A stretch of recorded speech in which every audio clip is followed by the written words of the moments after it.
Breaking news, Helen Toner, ex-board member of OpenAI, speaks out and says why Sam Altman was fired during the whole OpenAI scandal. Let's dive right into it.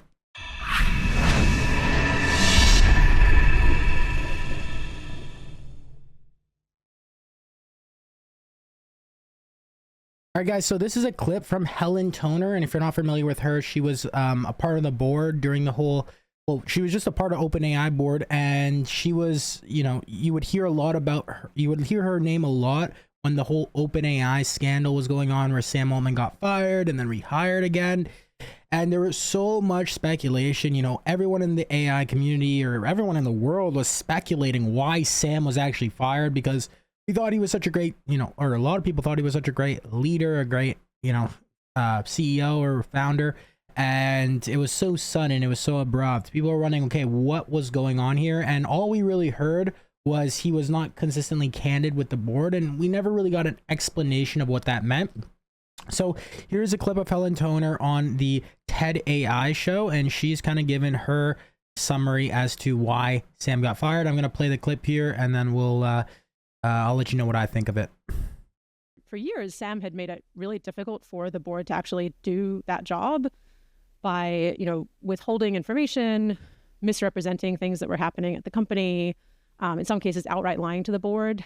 You know, at this point, everyone always says, like what? Give me some examples. And I can't share all the examples, but to give a sense of sort of the kind of thing that I'm talking about, it's things like, you know, when ChatGPT came out, November 2022, the board was not informed in advance about that. We learned about ChatGPT on Twitter.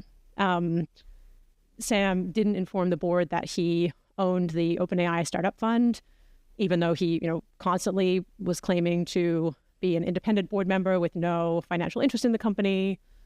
On multiple occasions, he gave us inaccurate information about the small number of formal safety processes that the company did have in place, meaning that it was, you know, basically impossible for the board to know how well those safety processes were working or what might need to change. And then, you know, a last example that I can share, because it's been very widely reported, relates to this paper that I wrote, which has been, you know, I think way overplayed in the press. The problem was that after the paper came out, Sam started lying to other board members in order to try and push me off the board. So it was another example that just like really damaged our ability to trust him, and actually only happened in late October last year, when we were already talking pretty seriously about whether we needed to fire him.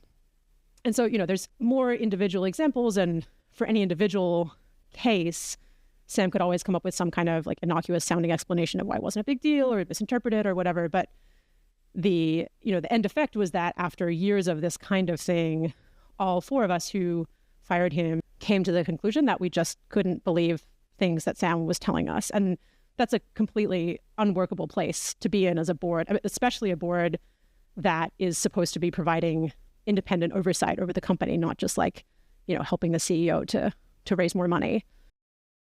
So interesting stuff there. You know, really interesting stuff, what she's saying. I mean, we heard the whole saying that, you know, Sam wasn't being consistently candid. So she's kind of somewhat explaining what that means here.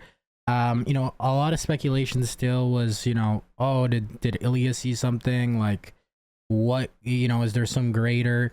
So, I mean, what I see here, I mean, yeah, it's probably, you know, at least true from the board's perspective, you know, those four that fired Sam, that, you know, Sam was doing some of these things, or they didn't find out about ChatGPT. He was probably hiding certain things from the board or whatever, not communicating the best way, at least from that's what she's saying.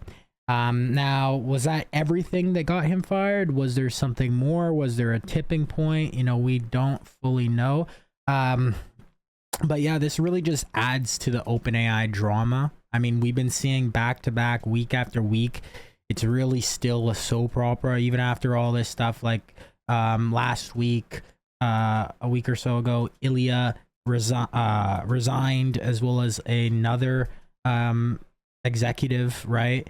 And I mean, it's really just, and I did a video on that. Ilya said that he's doing his own thing, and it kind of seems like he may have just been there kind of until, you know, things toned down. I mean, we don't really know. It's just speculation. But yeah, this keeps adding to the saga of the OpenAI drama.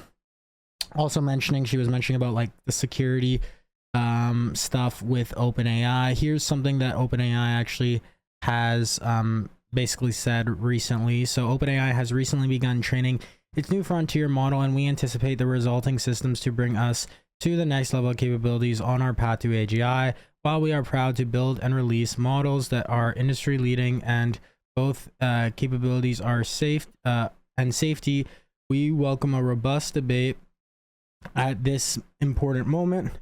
At first task of Safety and Security Committee will be to evaluate and further develop OpenAI's processes and safeguards over the next 90 days.